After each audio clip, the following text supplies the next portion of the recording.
오늘 우리가 묵상하는 역대상 28장은 역대상의 결론 부분의 시작이다 생각하시면 좋을 것 같습니다. 28장 그리고 29장까지를 기점으로 역대상이 끝나고 역대하로 넘어가기 때문입니다. 역사란 무엇인가 라고 생각했을 때 여러 관점으로 이해할 수 있지만 사무엘상하, 열왕기상하 이런 역사서와 비교해서 역대기는 예배를 강조하고 있습니다. 전쟁이 어느 정도 끝난 이후부터는 계속해서 언약궤를 옮기고 예배를 세워가는 부분에 집중을 하고 있어요. 그래서 역대상은 예배 바꾸다가 성전 지으려고 준비하다가 역사가 끝이 납니다. 우리의 역사관에 대해서, 그 교회관에 대해서 하나님께서 어떤 시각을 갖기를 원하시는가, 예배가 세워지면 역사가 바뀔 수 있다라는 신뢰를 갖고 소망을 가지고 살아가기를 원하신다라는 거죠. 오늘 우리에게 토요일을 앞두고 주시는 이 역대상 28장의 말씀을 붙잡고 우리 교회가 진짜 예배가 세워지고 있는가 라는 부분에 대해서 끊임없이 고민하고 도전하고 준비하고 논의하는 것이 필요하다라는 것을 확인하게 됩니다. 이 28장 마지막 부분에 보면 여호수아에게 하나님이 주시는 것 같은 명령을 솔로몬에게 다윗이 주는데요. 이 20절에 보면 또 그의 아들 솔로몬에게 이르되 너는 강하고 담대하게 이 일을 행하라. 두려워하지 말며 놀라지 말라. 내가 여호와의 성전 공사의 모든 일을 마치기까지 여호와 하나님 나의 하나님이 너와 함께 계시사 내게서 떠나지 아니하시고 너를 버리지 아니하시리라 라고 이야기를 하면서 가나안 정복 전쟁을 앞둔 여호수아에게 하나님의 천사가 외쳤던 그 외침이 그대로 다윗을 통하여 솔로몬에게 외쳐지고 있다라는 것이죠. 예배를 바로 세운다라는 것은요, 어제의 추억에 감상이 젖어서 살아가고 있거나 소위 추억팔이를 하거나 아니면 아무것도 없는데도 그냥 내일만 바라보며 허송세월하고 있는 것은 아닙니다. 7절에 보면 그가 만일 나의 계명과 법도를 힘써 준행하기를 오늘과 같이 하면 내가 그의 나라를 영원히 견고하게 하리라 하셨느니라. 다윗은 미래를 바라보는 사람이었지만 솔로몬에게 오늘을 바르게 살아야 할 것을 권면하고 있습니다. 우리가 예배의 전쟁을 치르고 예배를 새롭게 회복한다라는 것은요, 과거를 돌아보고 미래를 소망하는 것도 반드시 필요하겠지만 가장 중요한 것은 오늘 이 순간 하나님의 신실한 예배자로 살아가고 있는가 라는 부분을 점검받아야 한다라는 것이죠.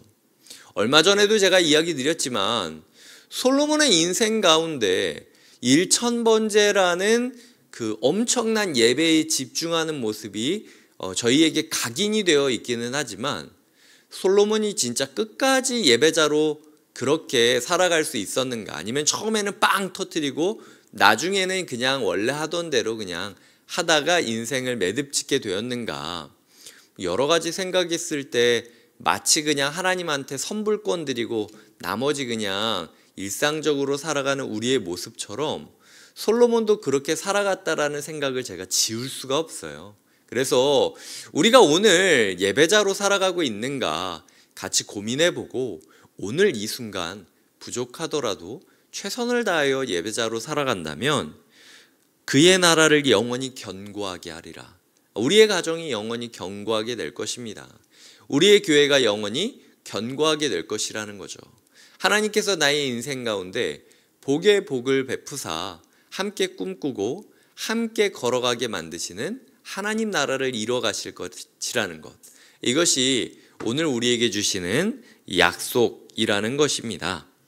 이런 부분에 있어서 저도 몇 주간 이제 역대상 묵상을 하면서 예배 사역팀을 중심으로 예배에 대해서 계속해서 도전하고 바꿔가는 부분들을 이뤄가고 있습니다.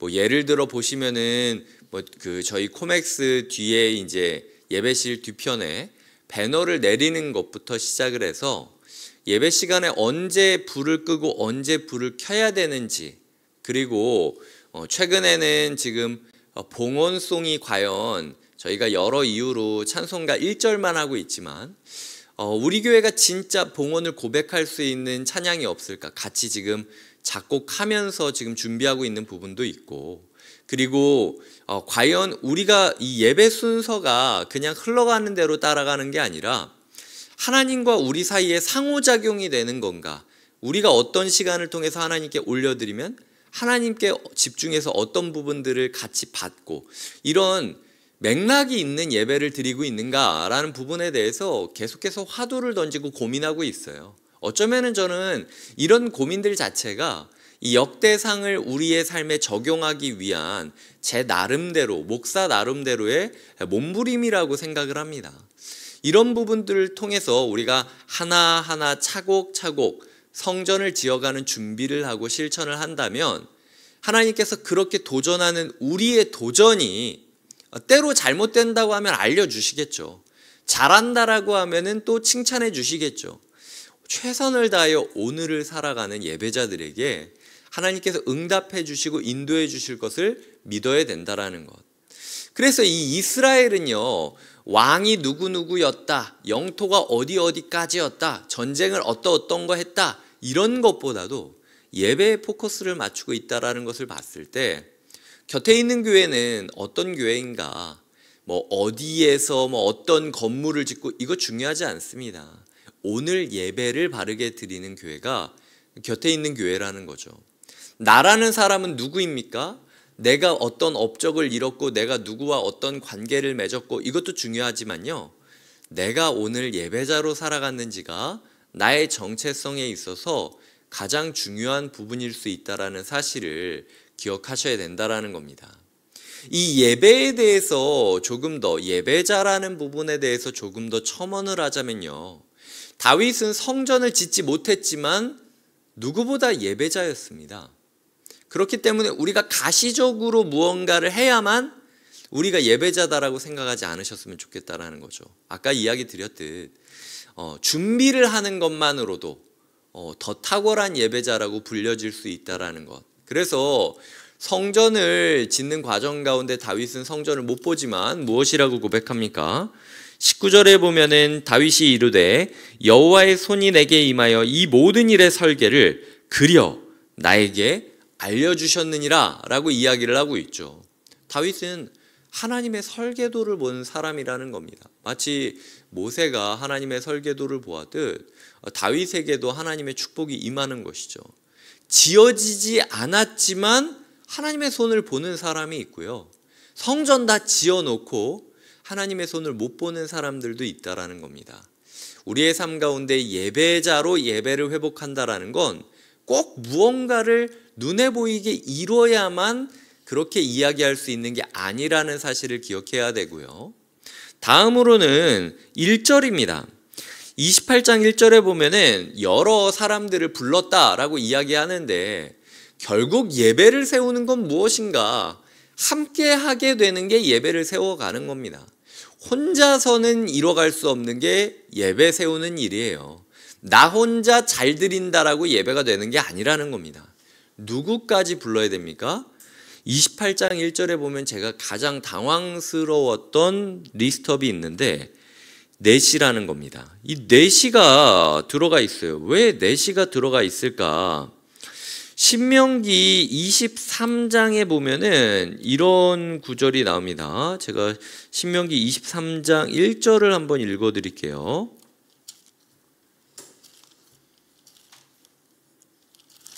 신명기 23장 1절입니다. 신명기 23장 타이틀은 총회에 들어오지 못하는 사람들인데요, 고환이 상한 자나 음경이 잘린 자는 여호와의 총회에 들어오지 못하리라. 소위 말해서 이 사람만큼은 예배 오면 안 돼 라고 이야기하는 사람까지도 다윗이 예배 세우는데 도와달라고 불렀다는 거예요. 그리고 2절에서 얘기하죠. 다윗 왕이 일어서서 이르되 나의 형제들 나의 백성들아. 어떻게든 들어오지 못했던 그 사람까지도 예배의 테두리 안에 끌어안으면서 네가 나 도와줘야 예배가 세워질 수 있어 라고 이야기하는 함께함의 절정을 이뤘던 것이 예배자로서의 다윗이었다라는 거예요. 아까 이야기했듯 가시적으로 무언가 보이지 않아도 다윗은 예배자였고요.